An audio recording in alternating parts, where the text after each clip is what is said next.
ఎంత దురదృష్టం అంటే అది కొంచెం సెటైరికల్ గా అనిపించినా కూడా ఆ బాధను లోకానికి తెలియజెప్పడం కోసం పాపం వాళ్ళు నిన్న ఎక్కడో సోషల్ మీడియాలో వచ్చింది ఒక వార్త.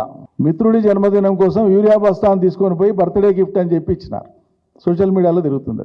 గతంలో ఇట్లే ఢిల్లీ సర్కారు రాజ్యమేలేటువంటి టైంలో ఉల్లిగడ్డల సరఫరా చక్కగా లేక ఉల్లిగడ్డల మీద వచ్చినన్ని సెటైర్స్ బహుశా దీని మీద రాకుంటాయి. ఆఖరికి ఉల్లిగడ్డను తీసుకొని పోయి బర్త్డేకు హ్యాపీ బర్త్డే అని చెప్పి ఒక ఉల్లిగడ్డని ఇస్తే అదే గొప్ప వరం అనుకునేటువంటి స్థితి ఉంది. ఈ ఉల్లిగడ్డలు కూడా ఇవ్వలేని ఇంత దిక్కుమాల మార్కెటింగ్ ఉంది ఈ రాష్ట్ర ప్రభుత్వాన్ని అని చెప్పి ఆనాడు ఢిల్లీ ప్రభుత్వాన్ని ఉల్లిగడ్డ ఓడగొట్టింది. అప్పుడు జరిగిన ఎన్నికలలో ఉల్లిగడ్డనే ఆనాటి ఢిల్లీ ప్రభుత్వాన్ని ఓడగొట్టింది. వాళ్ళే అంగీకరించారు, ఓడిపోయిన వాళ్ళే.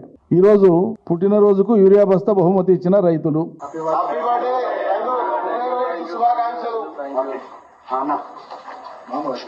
ఈ రోజు మా మిత్రుడైనటువంటి మార్ కిషన్ రెడ్డి 50వ పుట్టినరోజు సందర్భంగా మేము రైతులమందరం ఇక్కడ ఉన్న దాదాపు అందరం రైతులమే.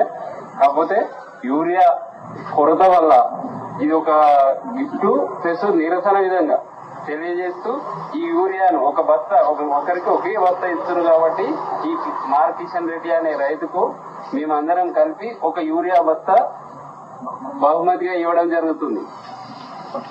సిగ్గుపడాలి రాష్ట్ర సర్కార్.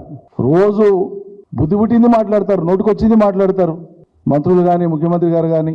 మరి మీ సిపాయిలే కదా, చాలా పెద్ద హరివీర భయంకరులే కదా. ఎందుకు చేతనైతే లేదు? కేంద్రం ఇచ్చినటువంటి యూరియాను సరఫరా చేయడానికి రాష్ట్రంలో ఎందుకు చేతనైతే లేదు? ఇంత చేతగానోళ్లకు పాలనా అర్హత ఉందా? అసలు సిగ్గుపడాలి అసలు.